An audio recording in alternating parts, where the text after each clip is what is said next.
എൻ്റെ പൊന്ന് ജമനി, ഈ അമ്മായിയമ്മ മരുമകൾ പോരൊന്ന് നിർത്താൻ പറ്റണ എന്തെങ്കിലും ടിപ്സ് എൻ്റെ കയ്യിലുണ്ടോ? എല്ലാവരും ഇന്നോടാ ടിപ്സ് ചോദിക്കണത്. ഞാൻ എന്താ പറഞ്ഞു കൊടുക്കുക? ഒരു മിനിറ്റിൻ്റെ ഉള്ളിൽ ഒതുക്കി പറഞ്ഞോണ്ടാട്ടോ. എന്റെ പൊന്നു സുഹൃത്തെ, നിങ്ങളെ ഞാൻ സമ്മതിച്ചിരിക്കുന്നു. ഈ ലോകത്തെ ഏറ്റവും വലിയ പ്രശ്നത്തിന് ഒരു മിനിറ്റിൽ പരിഹാരം തപ്പുകയാണല്ലേ?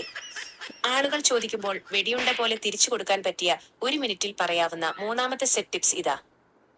ഇതങ്ങോട്ട് പറഞ്ഞു കൊടുക്ക്. അഭിപ്രായ സ്വാതന്ത്ര്യം കൊടുക്കുക. വീട്ടുകാര്യങ്ങളിൽ മരുമകൾക്കും തീരുമാനങ്ങൾ എടുക്കാനുള്ള സ്വാതന്ത്ര്യം കൊടുക്കുക. അമ്മായിമ്മയെ മാറ്റി നിർത്താതെ അവരുടെ അനുഭവ സമ്പത്തിനെ ബഹുമാനിക്കുകയും ചെയ്യുക. കുറ്റപ്പെടുത്തലുകൾക്ക് ബ്രേക്ക് ഇടുക. പണ്ടത്തെ പോലെയല്ല ഇപ്പോഴത്തെ പിള്ളേർ എന്ന അമ്മായിമ്മയുടെ ഡയലോഗും അമ്മയ്ക്കൊന്നും അറിയില്ല എന്ന മരുമകളുടെ ഡയലോഗും ആദ്യം നിർത്താൻ പറയുക. ഒരുമിച്ച് കുറച്ച് സമയം.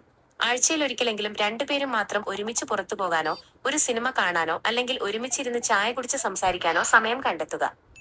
സൗഹൃദം തനിയെ വരും. തെറ്റുകൾ ക്ഷമിക്കുക. മനുഷ്യരായാൽ തെറ്റുകൾ പറ്റും. ചെറിയ തെറ്റുകൾ വലുതാക്കി വഴക്കാക്കാതെ പോട്ടെ സാരമില്ല എന്ന് വിചാരിച്ച് ക്ഷമിക്കാൻ പഠിക്കുക.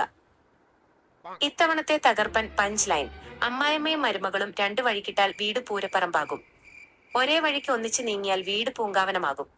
അതുകൊണ്ട് ഈഗോ മാറ്റിവെച്ച് ഒന്നിച്ച് നിൽക്കാൻ പറ. ഇതും കൂടെ നിങ്ങളുടെ ലിസ്റ്റിൽ വെച്ചോളൂ.